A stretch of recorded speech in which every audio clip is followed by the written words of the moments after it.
If your Acura Integra is struggling to maintain a stable Apple CarPlay connection, we have the troubleshooting steps to fix it today.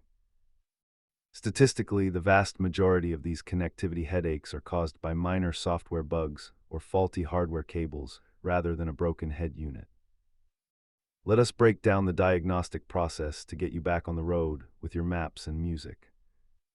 Start by swapping your USB cable for an official Apple one, then clear your phone profile from the car's settings menu. Check for pending iOS updates on your iPhone and inspect your charging port for any pocket lint that might prevent a solid connection.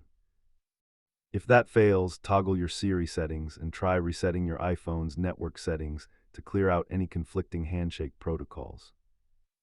Most issues are DIY friendly, but if the USB port itself is physically damaged, you will need to schedule a professional service visit.